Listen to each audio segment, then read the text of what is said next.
What's the most dangerous part of your day? It's not always the scary-looking stuff, it's the familiar stuff. The routines you do half awake, half distracted, telling yourself you're in control. That's why the phrase "I'll be fine" is so dangerous. It's usually true until the one time it isn't. Today, we're counting down the 5 deadliest things everyone does daily. The habits that feel harmless because you've done them 1,000 times. For each one, I'll show you the moment it flips, why it flips, and the small change that keeps a normal day from turning into a bad one.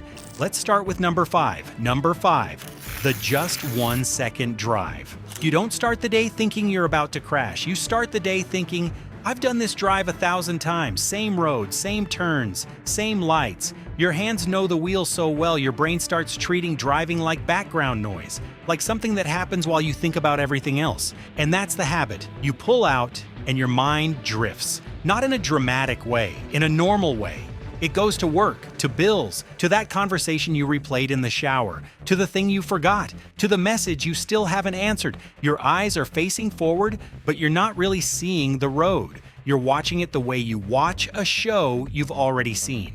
And the road usually lets you get away with that, until it asks you a small question. The car ahead taps the brakes earlier than you expect. Someone hesitates at an intersection. A pedestrian steps out from between parked cars like they were hidden by the world. A cyclist wobbles. A light changes and you realize you're closer than you thought. None of those are crazy. That's just life. But when you're fully present, you handle it without thinking. You ease off. You give space. You react smoothly. When you're on autopilot, you lose a beat. Your brain needs an extra moment to realize, oh, this is real. And on the road, that extra moment is distance. It's impact. It's the difference between close call and I didn't even see them. That line shows up after crashes all the time. People say it like the other person appeared out of nowhere. Most of the time, they didn't. The driver just wasn't fully there. And once you're in that autopilot state, you become vulnerable to the most dangerous phrase in driving. Just 1 second. Just 1 second to see who texted. Just 1 second to change the song. To glance at directions. Your brain doesn't actually multitask. It swaps focus. For a moment, the road becomes the thing you're not paying attention to. And the road doesn't pause because you looked away. That's why the worst crashes don't always happen on highways at insane speeds. They happen on familiar streets, near home, in parking lots, at intersections you've driven through 100 times. In the final 5 minutes of a drive, when people relax because they feel like they're already safe. Comfort is what makes you sloppy. So here's what changes this instantly, without turning you into a nervous driver. Pick one driving rule that snaps you back into the moment. Something simple and physical.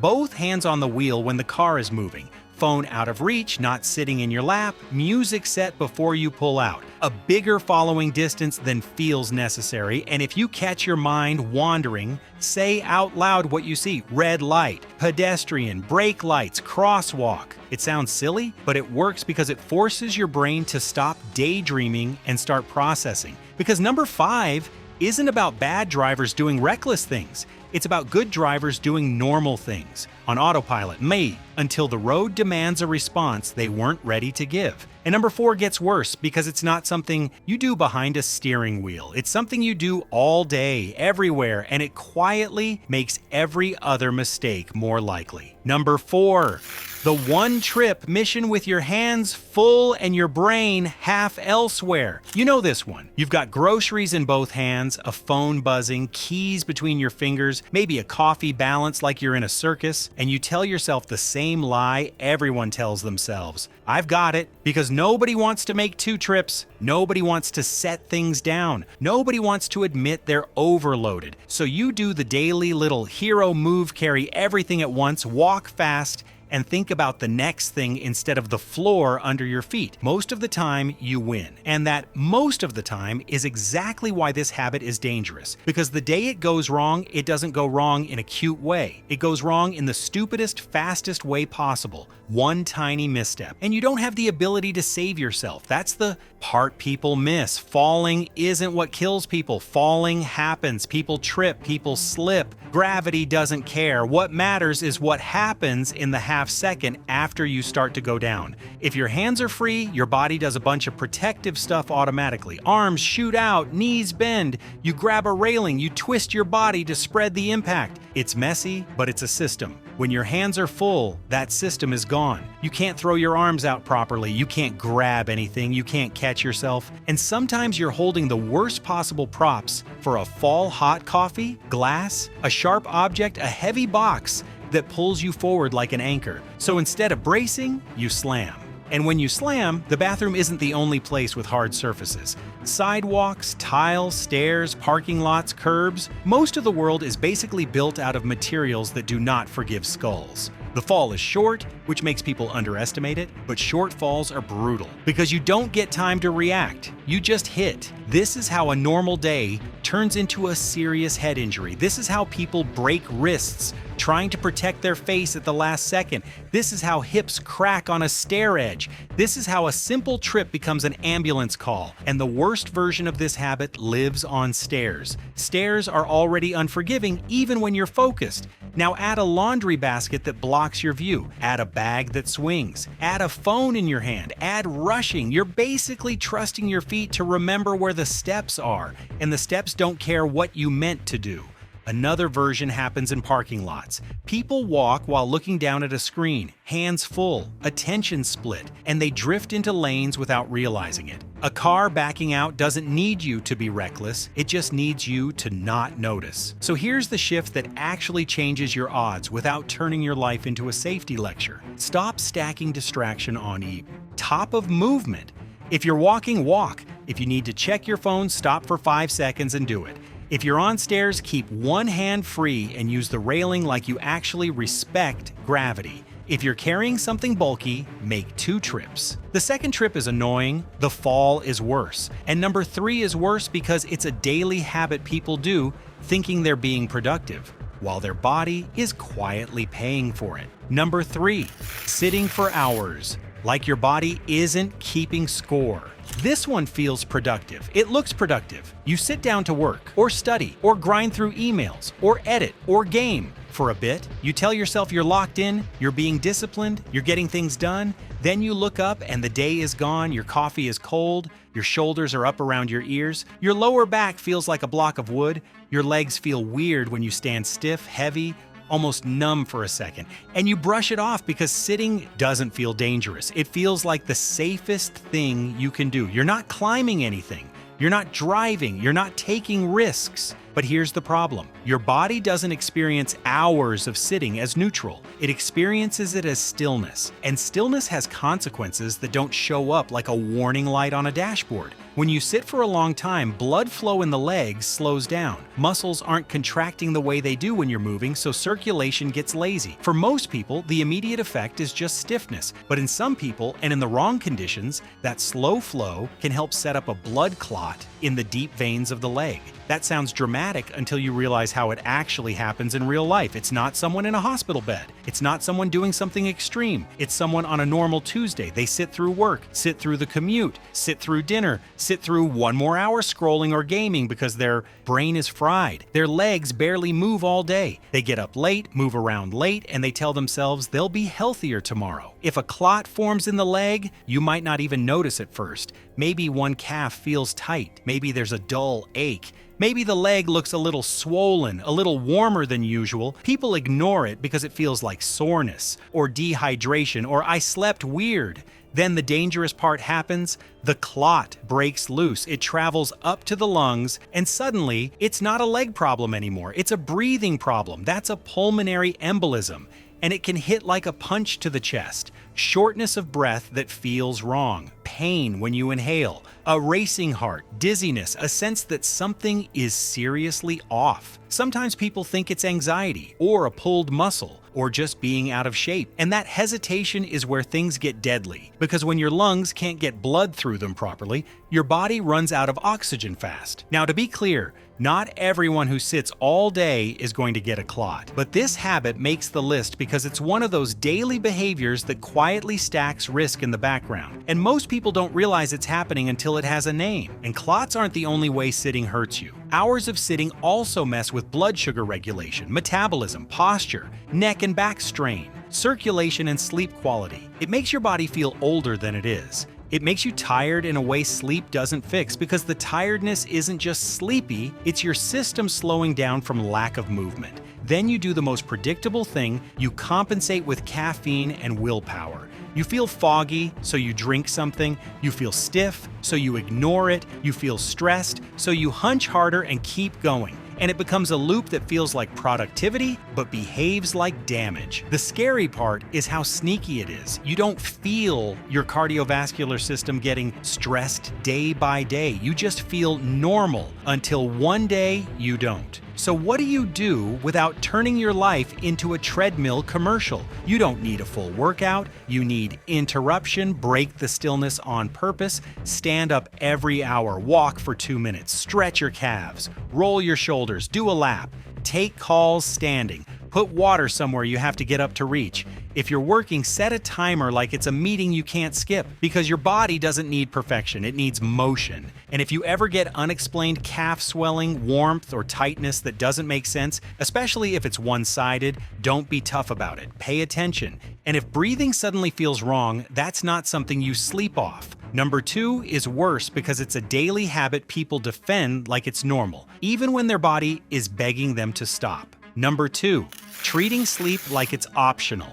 This one is so normalized, people brag about it. I'm fine on 5 hours. I'll catch up on the weekend. I don't have time to sleep, and you can say all of that and still function, which is exactly why it's dangerous. Lack of sleep doesn't always knock you out. Most of the time, it just makes you slightly worse at everything while convincing you you're doing great. Here's what it looks like in real life. You go to bed later than you meant to because you're squeezing in just a little time for yourself. One more episode, one more scroll, one more thing to finish. Then the alarm hits like a slap and you drag yourself up with that heavy, dull feeling behind the eyes, so you do the ritual. Coffee, cold water on your face, music louder, push through. By midday, you're operating on momentum, not energy. You're more impatient, you're a little clumsier. You reread the same sentence twice. You walk into a room and forget why, just blurrier.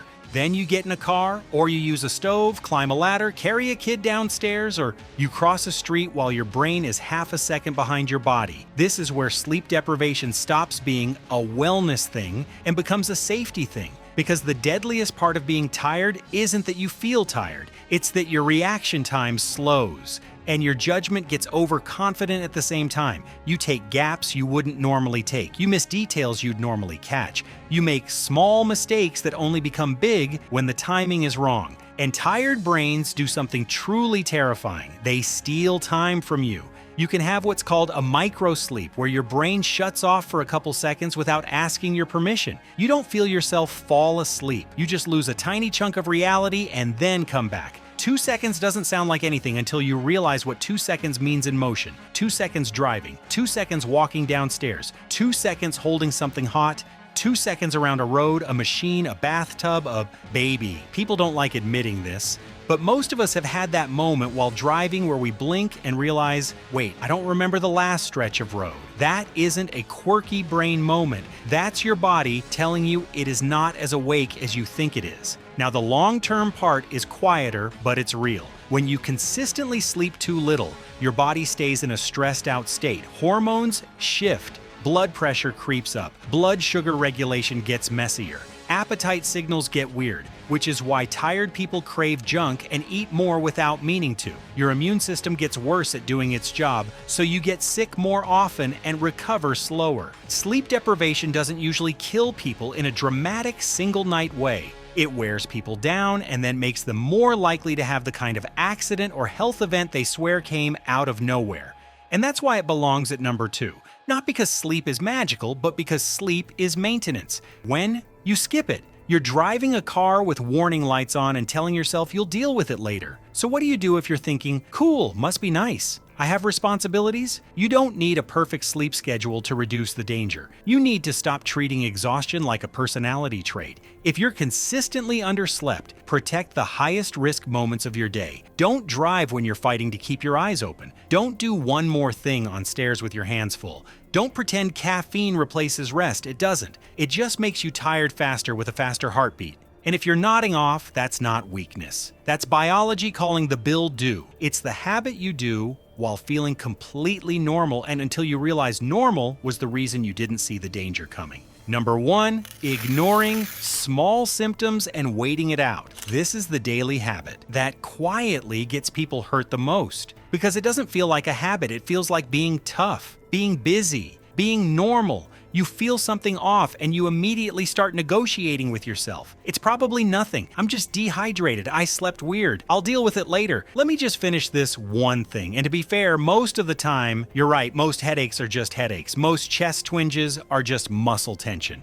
Most dizziness is just standing up too fast. Most stomach pain is just something you ate. That most of the time is why this habit survives, because it trains you to ignore the early signals until your body has to scream. Here's what it looks like in real life. You get a headache that feels different, but you take a pill and keep going. You feel lightheaded, but you grab coffee instead of water. You have a tightness in your chest, but you assume it's stress and push through. Your calf feels sore on one side, but you tell yourself you must have moved wrong. You have a fever that's climbing, but you decide you'll sleep it off. You have a weird shortness of breath, but you don't want to be dramatic, so you wait. And waiting is sometimes the difference between fixable and now it's a crisis, because a lot of the most serious emergencies don't start with fireworks. They start with small, easy-to-ignore symptoms. Strokes can begin with subtle confusion, slurred words, numbness, or a sudden off feeling. Heart problems can begin with pressure, unusual fatigue, nausea, or discomfort that people misread as indigestion. Serious infections can begin like a normal flu until they accelerate. Blood clots can begin as a sore calf until breathing becomes the problem. And the reason this is deadly is not that people are careless. It's that people don't want to be embarrassed. Nobody wants to call someone and be wrong. Nobody wants to sit in an ER and be told it's anxiety. Nobody wants to feel like they're overreacting, so they choose the option that protects their ego in the short term. Do nothing and hope. Hope is not a medical plan. Now, this isn't me telling you to panic about every ache. That's not realistic. This is about learning one simple difference. Symptoms that are getting worse or symptoms that feel wrong for you deserve attention sooner. Not because you're fragile, because the body usually whispers before it shouts. So here's the practical way to handle it like a normal person. If something is sudden, severe, or clearly abnormal, don't wait and see. If something is spreading, escalating, or changing your ability to function, don't push through. If you feel chest pressure, sudden weakness, one-sided numbness, severe headache, trouble speaking, or new shortness of breath, don't negotiate with it. Get help. Call someone, tell someone, check in, get evaluated, because the people who get saved are usually the people who act while it's still early. The people who get hurt are often the people who tried to be tough until tough stopped working. That's why this is number 1. Not because your body is a ticking time bomb, because ignoring signals is the one daily habit that turns manageable problems into emergencies when timing matters. If you felt yourself getting defensive during any part of this video, that's normal, because these aren't bad habits, the way people talk about junk food or procrastination. These are the habits that feel like life. They feel harmless because you've survived them 1,000 times. But surviving something 1,000 times doesn't make it safe. It just means you got lucky 1,000 times, so don't try to overhaul everything. Just take one thing from this list and treat it differently starting tomorrow. Give yourself a little more time, a little more attention, a little less autopilot, and yeah, I want to hear it. Which one felt like I was talking directly to you? If you want more videos like this, make sure you subscribe. See you in the next.